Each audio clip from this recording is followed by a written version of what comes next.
Hey, call me Shape. And today I'm reacting to a video titled 33 Mom of Two Dances at the Club, but Men Ignore Her. Let's get right into it.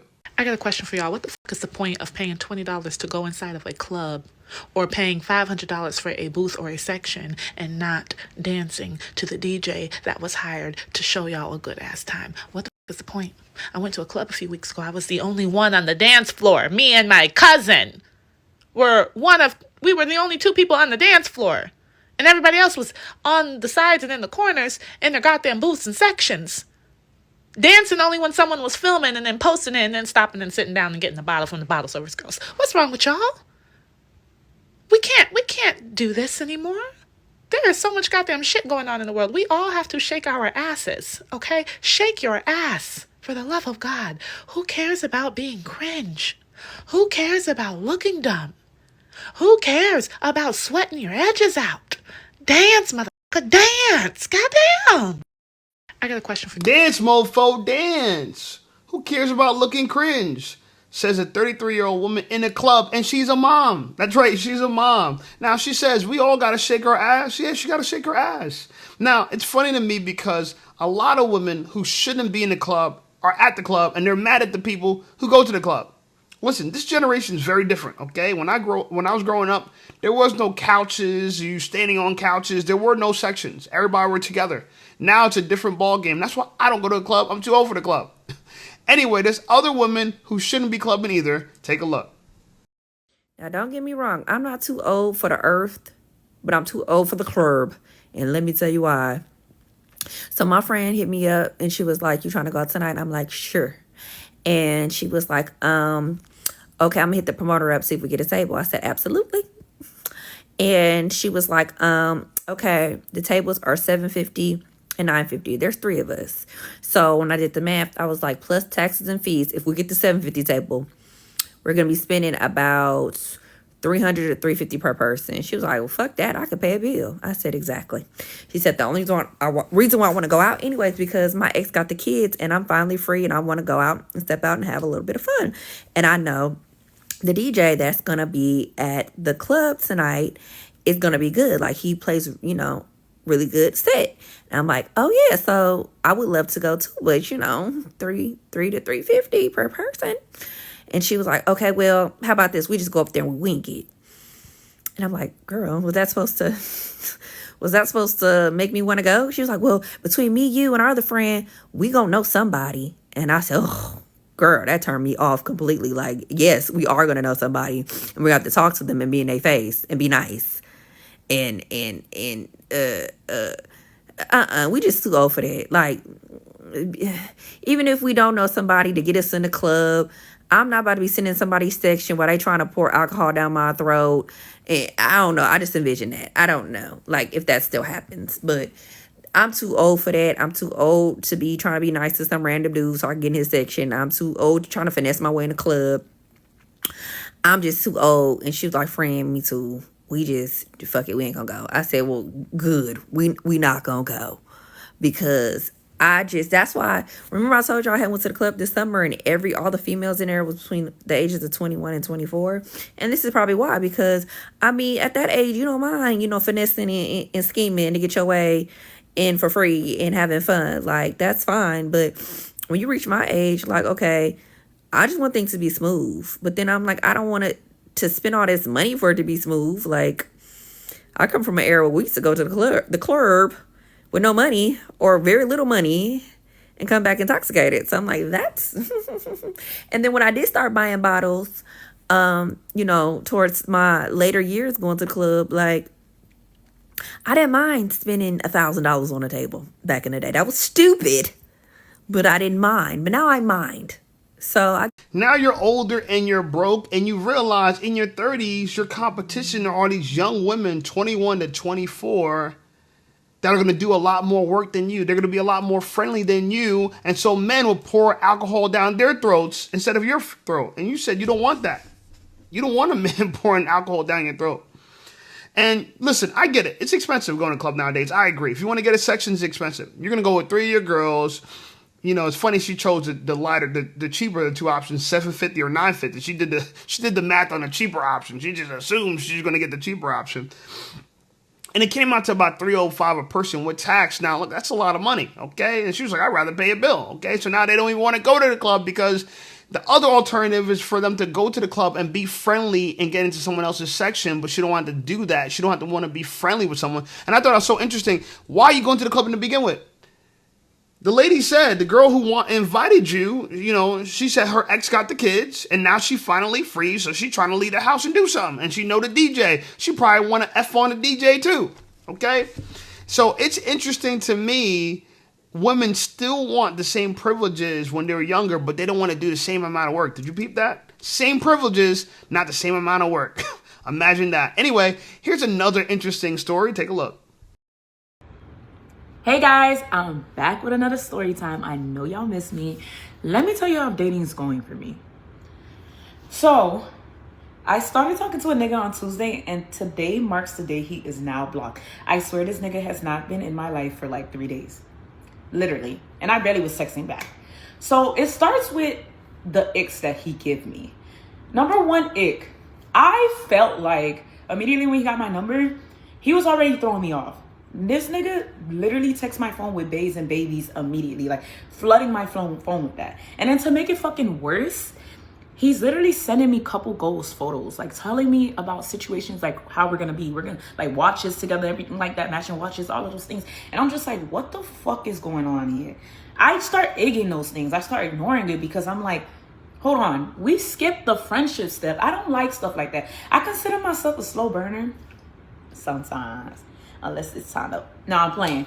I consider myself a slow burner. So in reality, when he started texting me bae and baby, it started making me feel uncomfortable that I was rushing into something. And I didn't. It's uncomfortable that a man wants to date her, but I guarantee she's not uncomfortable with one night stands. It's uncomfortable when a man says, hey, you know, I really like you. I want to be a couple. We're couple goals. But she don't mind getting smashed in the bathroom at the club. Now, you're saying, well, Shape, how do you know? Shape, how do you know? I know. You know how I know? I've met girls like this before. Girls like this don't like nice guys. They're like players. They're like pimps. They're like scammers. Dude who be running game. Dude who don't give a crap about them. Dudes that call them 2 a.m. in the morning, smash them, and then kick them to the side of the road. That's who they prefer. So guys, don't try this lover boy thing with a girl that barely likes you. Oh, I want to be friends first and all these rules for you, but she breaks rules for the alpha. Yeah, you got to think about that. She breaks rules for the alpha. Now, how do I know she's a thought? How do I know that she's a bop? Well, I don't know what's going on with her stomach. Something's going on with her stomach. What is this? I don't know what this is. I don't know if she had some kind of weird surgery, lipo or something. And I believe she did. You know why? Well, take a look at this. Look at this. She, to me, has a BBL. The hips don't look real. The body just don't look real. This doesn't look like a real body. Nothing about this body looks real. You see her drinking water? Look how perverted that looks. Does she look like a girl that really wants to be friends with you first? Don't fall for it, guys. Don't fall for it. Anyway, I thought this video was interesting as well. Take a look. There is not a shortage of men that will treat you well. I'm not going to elaborate because this is not a flex. But I think that you guys are literally choosing men who don't like you like that. Because I'm telling you, the men are out here. But you're choosing men who don't like you, who don't see your value, who don't think that you're worth them putting in that effort. And so you're going to think, oh, men don't do these things. They do. Several of them do. We are just not picking them. Right? I was having a conversation with a friend yesterday, and he said a girl looked at my dating profile and she said that I look like a square. And like, man, why is that a measuring stick? Now, granted, my friend is not a square. Please. Trust he's not a square. But you're looking at men for specific character traits online in these dating profiles. And then you keep getting the same result over and over and over and over. And you keep wondering why you're never making it into the dating phase. You keep landing all of these situationships. And it's because you're looking for the wrong thing. And you're not attracted to men that's going to treat you well. Some of y'all have not gone out on a date, but you're constantly stuck in situationships because you're not attracting those kind of men that are going to see that value in you. You're not going out with those kind of men that are seeing that value in you. There's plenty out here. There's plenty. Look, you said it the best. They're not attracted to men that would treat them right. The last girl said a guy who sent her a couple goals gave her the ick. You say they choose men that don't like them. That's exactly the kind of men they want. I'm telling you, a lot of girls, they need you to run game. They need you to be screwing 10 other girls, including them. That's the only way they're going to get butterflies, if they're competing against other girls just to be your side chick. You'd be surprised how many girls who think they're all that will work hard to be your side chick. Sadia Khan. How many girls that work hard to be your side chick? Sarah Fontenot. So many girls who think they're so high value and they're older will work hard to be your side chick. I've seen it all the time. I literally see it all the time. Anyway, take a look at this. This is so wild to me, but I want you to see it for yourself.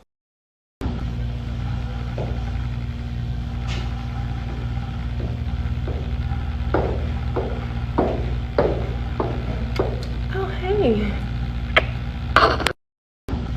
It says, class is now over. Have a great rest of your day. Now, why is she taking a video of her wiping down the board? I'll tell you why. Because she got a big old badunkadunk. Now, it's very weird to me that women could work in preschool, kindergarten, middle school, and they're wearing the tightest pants to show off how fat their butt is. I won't lie, her butt is fat. Why? Why are you dressing provocative around children? Are you a PDF file? Right? And I thought, all right, this is a weird video. What else she got going on? She got more videos like this. Everyone's favorite part of the day. Yeah? Take a look.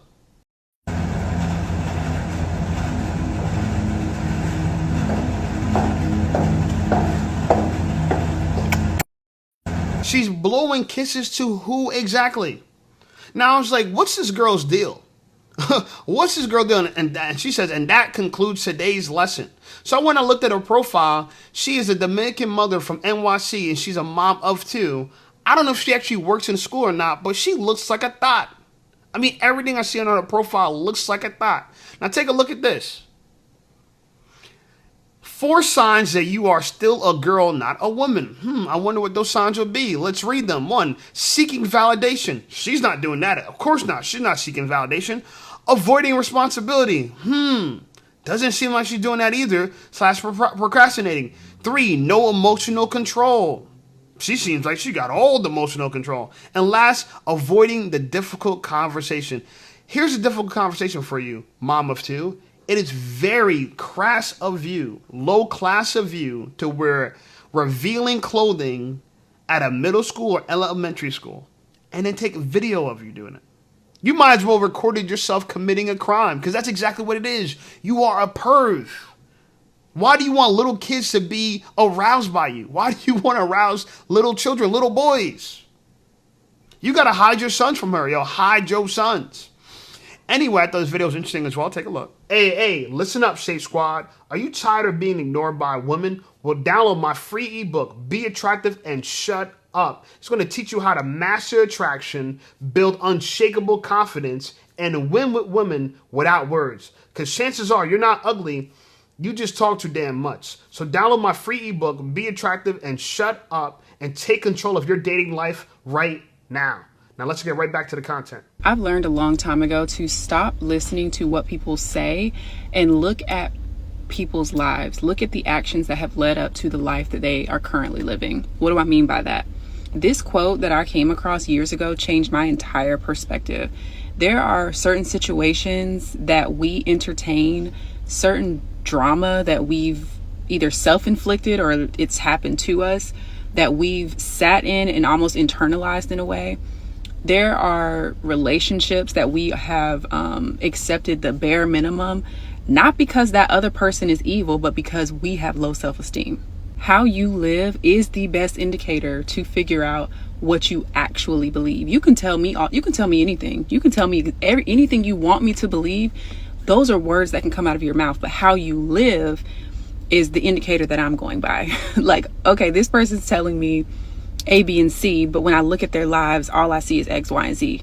The math ain't mathin'. I have had to challenge myself so much and remind myself of this quote. If I truly believe that, and I say it out of my mouth, like I'm created in the image of God, but my life doesn't reflect that, there's a problem. There's a disconnect there. I need to work on something. And if you find yourself always in drama, always having something to gossip about, always having something going on, your words at this point, I'm listening to you, like I hear you, I feel you, but your life is indicative of what you allow, what you truly believe. You could tell me anything. Like, I know I don't deserve that.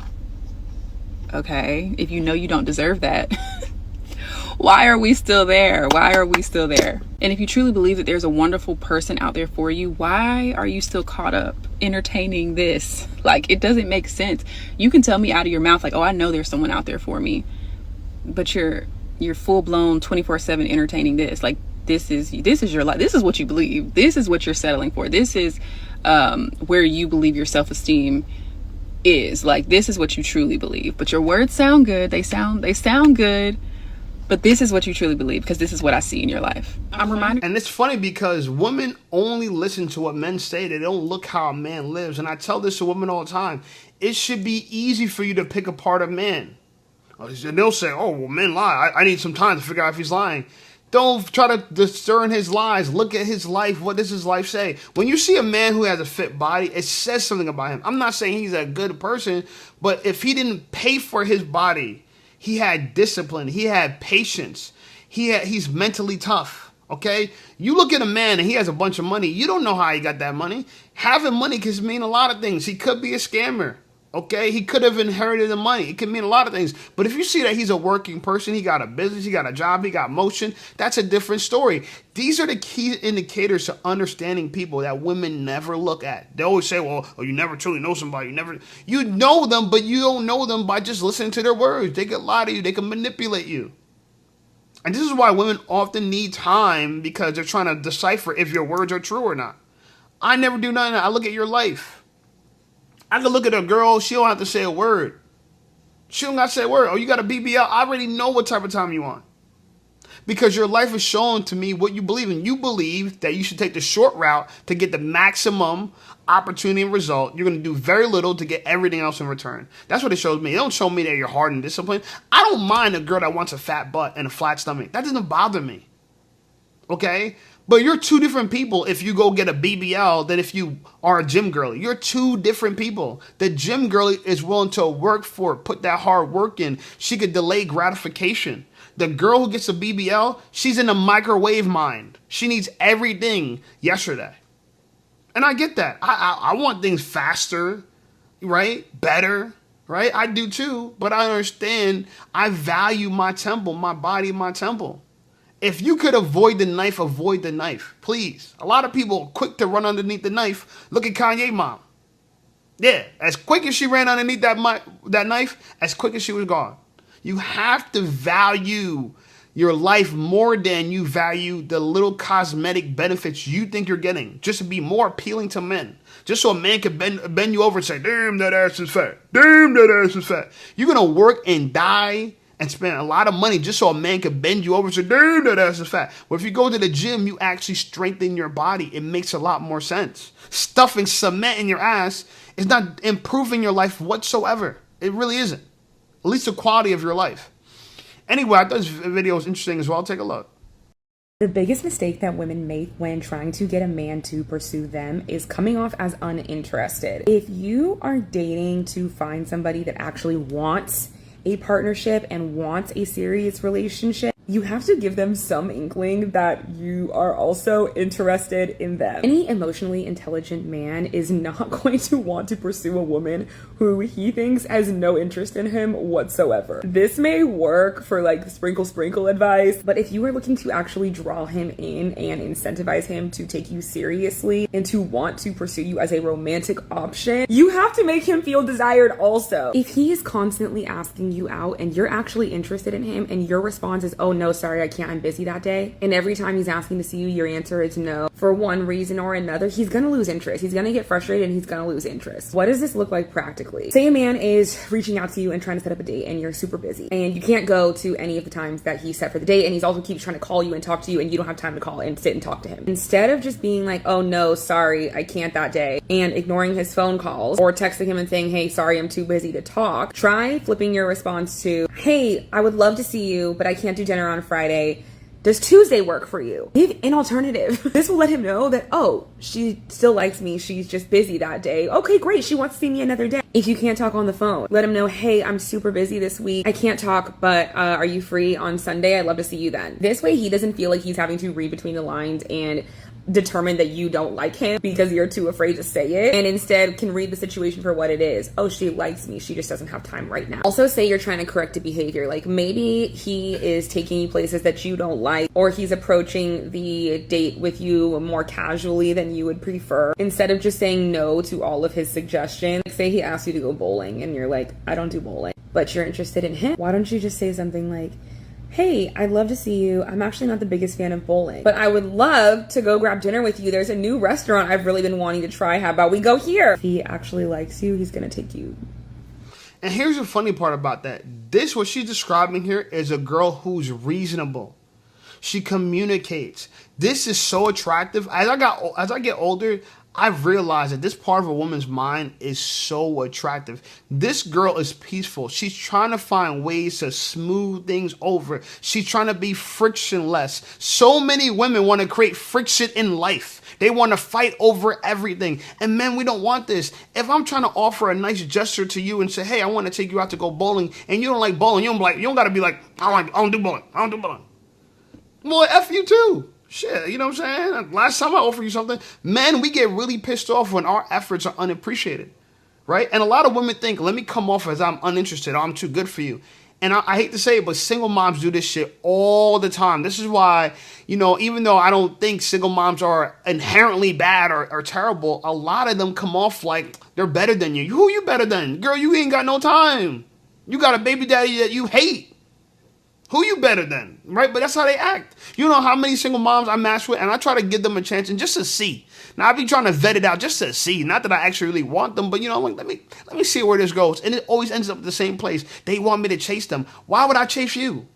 You don't even act like you're interested in me. Why you want me to pursue you like crazy? Why your standards are so high when you yourself are a low standard? If you're a single mom, I'm gonna keep it real to you. You're not the high standard. A woman without kids is a high standard. Let's keep it real.